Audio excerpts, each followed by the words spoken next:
Larda gibrid motor qanday ishlaydi degan kuzatuvchilarimiz uchun Yuvanab gibrid misolida tushuntirib beraman.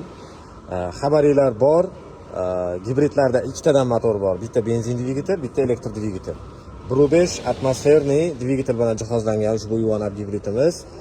Bizdagi deyarli hamma gibrid modellarda faqatgina Atto 8 ikkinchi paychasidan tashqari So'ng Plusda ham, Chazorda ham, Sil 6 2000 km yuradigan gibridlarimizda ham benzin motorda vazifasi generator, ya'ni benzin ichib tok ishlab chiqarib beradi hamda mashinani joydan ushbu elektr dvigatel harakatga keltirib beradi, ya'ni joydan jildirib beradi.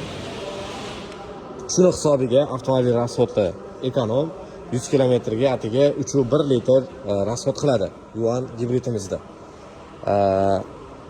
Chempion gibridlarimizda, So'ng Plus gibridlarimizda 4,5 ta, Chazor gibridlarimizda 3,8 litr, Sil 6 avtomobilimizda 2000 km yuradigan Sil 6imizda 3,4 litr rasxod qiladi.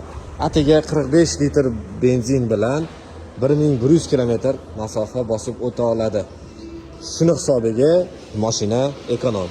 Aytgancha buni alohida bizdagi gibridlarda uyda yoki ko'chada zaryadga qilib ham avtomobilda elektromobil rejimiga o'tkazib ham elektromobil sifatida ham haydasanglar bo'ladi yoki ham benzin ham tok ishlatib zaryadga qilib minsanglar bo'ladi.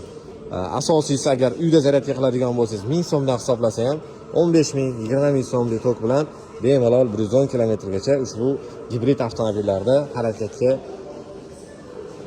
keltirsangiz bo'ladi mashinangizni. Kimga shunaqa gibrid avtomobillar kerak bo'lsa, bemalol BYD Andijon avtosaloniga murojaat qilinglar. Pastda raqamlar ham qoldirdik. Xizmat bo'lsa aloqadamiz.